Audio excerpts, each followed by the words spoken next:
But we have a very talented group of people, and you do too, and I know they work together very well. I look forward to that. The G7 used to be the G8. Barack Obama and a person named Trudeau didn't want to have Russia in, and I would say that that was a mistake, because I think you wouldn't have a war right now if you had Russia in, and you wouldn't have a war right now if Trump were president 4 years ago, but it didn't work out that way. But it used to be the G8, and now it's, I guess, what's that, 8 years ago, it switched over. They threw Russia out, which I claimed was a very big mistake. Even though I wasn't in politics then, I was very loud about it. It was a mistake in that you spend so much time talking about Russia, and he's no longer at the table, so it makes life more complicated. But you wouldn't have had the war. Other than that, I think we're going to accomplish a lot, and I expect to. And I think our primary focus will be trade and trade with Canada, and I'm sure we can work something out. Yeah. Thank you very much. Yeah, so much. Thank you very much. Mr. President, what is holding up a deal with Canada from your perspective? It's not so much holding up. I think we have different concepts. I have a tariff concept, and Mark has a different concept, which is something that some people like. But we're going to see if we can get to the bottom of it today. I'm a tariff person. I've always been a tariff. It's simple, it's easy, it's precise, and it just goes very quickly. And I think Mark has a more complex idea, but also very good. So we're going to look at both, and we're going to see what we're going to come out with something, hopefully. Do you think a deal is achievable within days, within weeks? Is there that kind of runway? Yeah, it's achievable. Both parties have to agree. Yeah, sure. Mr. President, have you heard any signals or seen any messages from intermediaries that Iran wishes to de-escalate the conflict? Yeah. What have you heard? What have you heard from the Iranians? They'd like to talk, but they should have done that before. I had 60 days, and they had 60 days, and on the 61st day, I said, we don't have a deal. They have to make a deal, and it's painful for both parties, but I'd say Iran is not winning this war, and they should talk, and they should talk immediately before it's too late.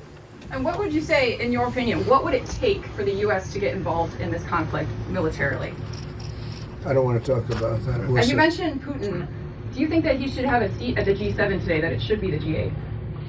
I'm not saying he should at this point, because too much water's gone over the dam, maybe. But it was a big mistake. Obama didn't want him, and the head of your country, the proud head of your country, didn't want him. This was a big mistake. You know, you have your enemy at the table. I don't even consider him. He wasn't really an enemy at that time. There was no concept. If I were president, this war would have never happened. But likewise, if he were a member of what was called the G8 at that time, it was always the G8, you wouldn't have a war right now. Why not have China? And what intelligence support are you providing Israel? We've always supported Israel. We have for a long period of time, strongly. And Israel's doing very well right now. Why not have China as the G8? Why not have China here, the biggest economy in the world after the United States? Well, it's not a bad idea. I don't mind that. If somebody wants to suggest China coming in, I think we suggest. But you want to have people that you can talk to. You know, they don't talk to. Putin speaks to me. He doesn't speak to anybody else. He doesn't want to talk because he was very insulted when he got thrown out of the G8. As I would be, as you would be, as anybody would be. He was very insulted.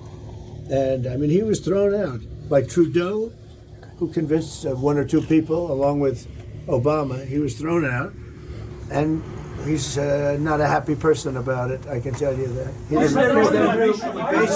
basically doesn't even speak to the people that threw him out, and I agree with him. Go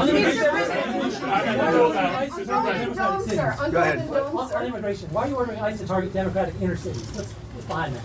I don't know what you're saying. You did a post last night where you said you want ICE to really target Democrats. Yeah, I want them to focus on the cities, because the cities are where you really have what's called sanctuary cities, and that's where the people are. I look at New York, I look at Chicago.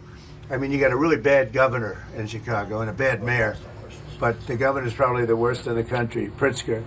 But I look at how that city has been overrun by criminals, and you know, New York and L.A., look at L.A. L.A., those people weren't from L.A., they weren't from California, most of those people, many of those people, and Yeah, that's the focus.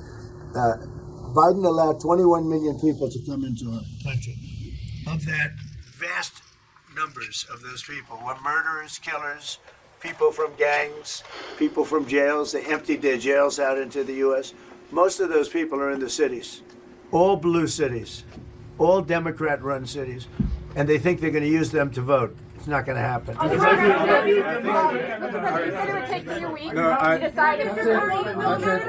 you. If you don't mind, I'm going to exercise my role, if you will, as G7 chair, since we have a few more minutes with the president and his team, and then we actually have to start the meeting to address some of these big issues. So, alors merci beaucoup pour vos questions. Thank you. That's it. Thank you very much. Out.